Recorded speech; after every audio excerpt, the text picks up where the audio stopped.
These are the best and worst games I played in 2020. Some of these games didn't come out in 2020, but I played them in 2020, so they're on this list, which is in no particular order.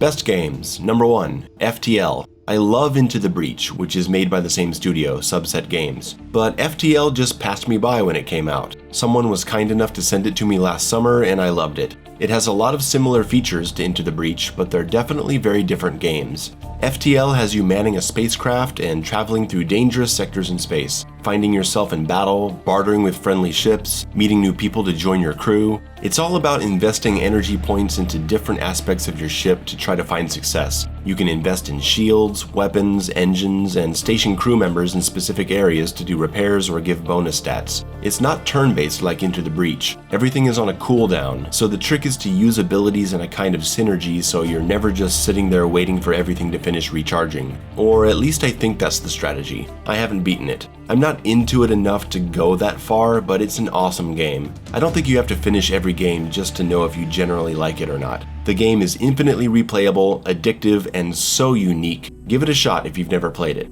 Speaking of games I like but didn't finish, number 2, Carry On. Have you ever wanted to just be a monster and run around devouring everyone in horrific screaming agony? Well, now you can. This beautiful pixel art reverse horror game puts you in control of an amorphous blob that escapes confinement and goes on a rampage. The more people you eat, the larger you grow. The complexity comes from finding different abilities like a snaring tentacle, ramming charge, invisibility, and all kinds of stuff. And your abilities change depending on how big you are, so there's an awesome level of strategy involving changing your size to get through puzzles. Levels are filled with puzzles where you have to flip switches, break barriers, pass through obstacles, and kill dangerous enemies. And they really are dangerous. You take damage very easily, and you can die in a few seconds if you're not careful. Some people take issue with the Metroid-style design of big open maps where you're returning to previous areas and exploring around, and I'm kind of one of them. I do like the exploratory design, but I wish there was a map. I don't like not remembering where I've already been and running around looking for what I missed. It's the one thing that made me lose interest in the game, but some people have no problem with that.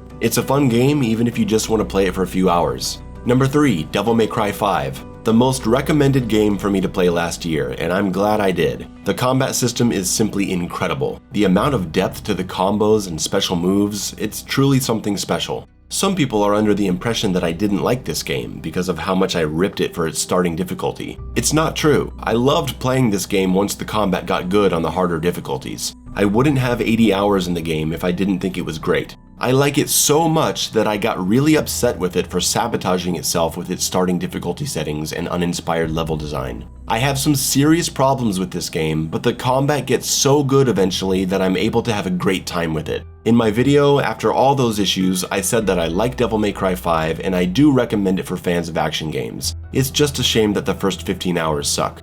Number 4, Chrono Trigger. Yes, 1995 Super Nintendo Chrono Trigger. I haven't beaten it, I haven't gotten far into the game at all, but I like it. A friend of mine loves this game, so I randomly tried it out. I've never been a fan of classic JRPGs before, and I understand that this one is treasured by its fans, and that it introduced the concept of real-time cooldown-based RPG combat instead of strict turn-based combat. Correct me if I'm wrong about that. I find the story to be far more engaging than the gameplay. The constant fights are kinda wearing on me, but I love the world and the characters. The RPG system with buying new materials and equipping your team to power them up, and then finding ways they can use their magic attacks together, it's all great. Like I said, I haven't made it far into the game, but I've seen enough to know this is a quality experience for fans of old school JRPGs, and maybe even for some that aren't. Number 5, Cry of Fear. Oh, I can't say enough about Cry of Fear. What a gem. Made as a free total conversion mod for Half-Life, Cry of Fear creates a unique first-person horror experience that takes the best aspects of the 90s survival horror genre like inventory management, puzzle solving, exploration, and resource starvation, and puts them into a terrifying world filled with nightmarish creatures. The Silent Hill influence is strong in this one. The good Silent Hills, not the bad ones. The mood of the game is lonely and somber. You never feel like a badass monster killer. The story is compelling, if not a bit bleak, and the music is top tier. The game has some issues with collision and sometimes crashing. The opening level isn't very well put together, and there's some backtracking which I didn't personally mind, but it turns some people off. It's definitely not perfect, but it has a big heart, and it's probably the best horror experience I've had since Silent Hill 3. I'm really happy that this video turned out to be one of my most successful of last year, because that means more people got to try it out, and that makes me feel good. Number 6, Hades. This one caught me by surprise. I only played it because it was nominated for a bunch of awards, and now having played it, I can see why. It's fantastic. It's beautiful, the music is great, the controls, oh god, the controls, they're perfect. Combat is satisfying, the upgrade system is fun to experiment with, and there's gotta be years worth of replay value with all the game modifiers you unlock after beating it the first time. I do wish that it were a long, focused campaign experience instead of a roguelike. Not that I don't like the genre, I'm a fan of some roguelikes, FTL is one of them, but just this one specifically, I wish it were a true campaign experience. I still love it though. I've beaten it 10 times, I think. Everyone should at least try this game. If it hooks you, you'll be in it for 20 or 30 hours at least, and I'm sure there's people out there with thousands.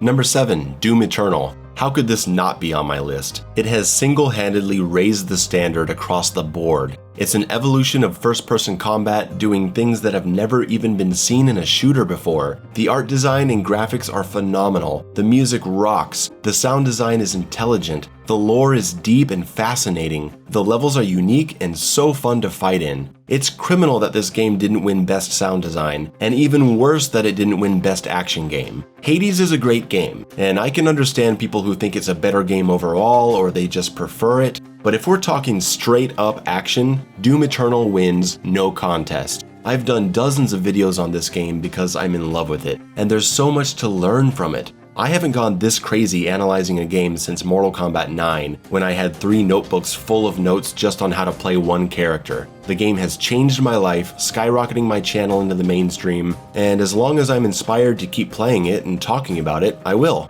It's not perfect, it's buggy, there's a couple hit or miss sections like the purple goo in Exultia, but none of that takes away from the monumental achievement that is Doom Eternal.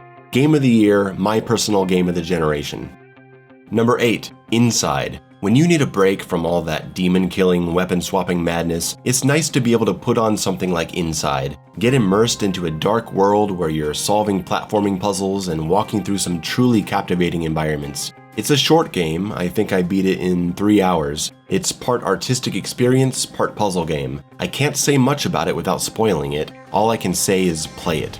Number 9, Halo Combat Evolved. I dismissed Halo when it came out. It wasn't for me. It felt too slow, and I didn't like the way it played, especially on console, coming from PC shooters myself. I even made a video about how shooters became focused on console after Halo's success, leading to 2 generations of slow-paced shooters with recharging health and weapon limits. I resented the game for a long time, and that's what my video was about. It was a video that explained why someone would hold a negative view of Halo, and how that person could eventually come to see Halo's greatness, despite hating the effect it had on the shooter world. I actually like Halo. I think it's a fun game for the most part, and it was certainly an accomplishment when it came out, even if I was too blind to see it. The negative and angry feelings I had about the game were based on how I felt 20 years ago when I first played it. That's why I felt it was important to do that video in the format of a personal story, and I think some people misunderstood the point I was making, thinking that I wish Halo were different, or I think Halo sucks. The things that bothered me in Halo when I was younger are not things that I would change, because then it wouldn't be Halo anymore.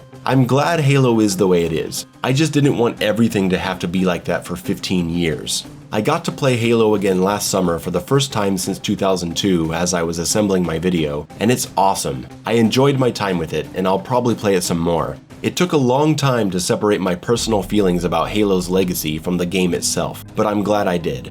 Halo, you're alright in my book. And the last game is Ghostrunner. Without a doubt, the best first-person platformer ever made, or at least that I know of. Fast-paced and smart. I never knew that I wanted to be wall running and chopping people up with a ninja sword, but I am so happy that I got the opportunity. It's pretty simple. Figure out how to kill a series of enemies with your mobility and attacks, and then jump through some simple platforming sections. I do wish the platforming had presented more challenges, and the game didn't have an extra difficulty upon completion, which I've heard has been added recently, so I'd like to hop back in the game again. My favorite part of Ghostrunner is definitely the music. If you're into some of that new retro dark techno stuff like Gunship, you're gonna love this soundtrack. There's a few real low points in the game that keep me from replaying it though. The virtual levels between the main levels are really bad, and it's not that the puzzles are bad, it's that they don't have anything to do with the rest of the gameplay, and they don't really add anything to the experience. The story is also delivered through some pretty monotonous droning of constant dialogue, but these issues aren't enough to ruin the experience. Ghostrunner feels like the kind of game that most people will play and just think it's pretty cool, but that some people are gonna go crazy over and start speedrunning it. It's worth a play, if only just to try something a little different. Now, how about that worst list? 4 games. Number 1, BPM.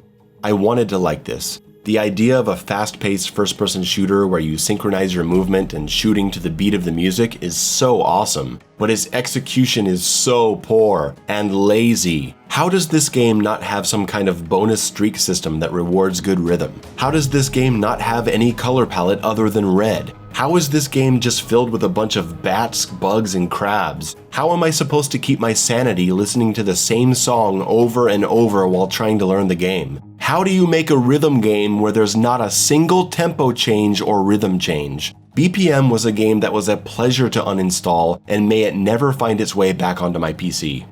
Number 2, Resident Evil 3 Remake.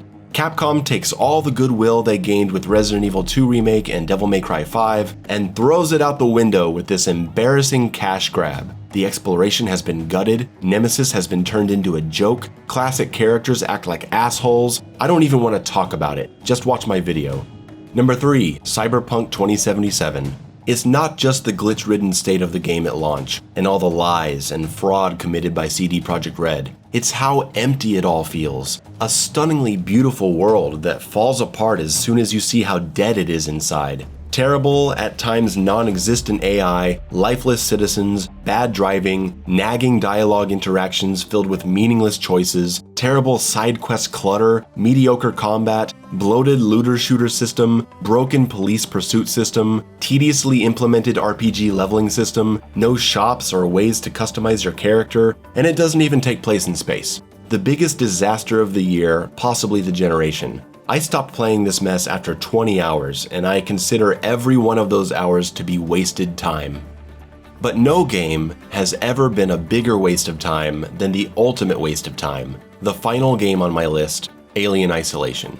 A game hasn't made me this miserable since Silent Hill Downpour. I applaud the art department. They made a game that truly captures the essence and look of the original Alien film. I can praise the game for that. Its visual presentation, sound design, and atmosphere. Guys, in that department, you nailed it. Everything else is a fucking mess. They should have shortened this game by 50% and used the resources to actually develop a game. Instead, we get this stretched out slog that overstays its welcome. The AI in this game is laughable. The survival horror inventory system is utterly confused and suffering an identity crisis. The stealth mechanics are vague and uncommunicated. The pacing is sluggish and annoying. The alien is goofy and unbelievable. The characters are wooden and forgettable. The puzzles are amateurish and sometimes downright insulting. And the core of the game is focused on brain-dead minigames for babies so you can open doors and access computers. Give your controller to a child and have them chew on it and they'll still be able to solve these minigames. I've heard repeatedly that the minigames are actually good because it adds tension when threats are around. It's not true. The majority of these minigames are in rooms where you're in no danger at all. I know this because I've beaten the game twice, and the only moment of actual tension around the minigames is when you get to the alien hive, and that's one section in the entire game.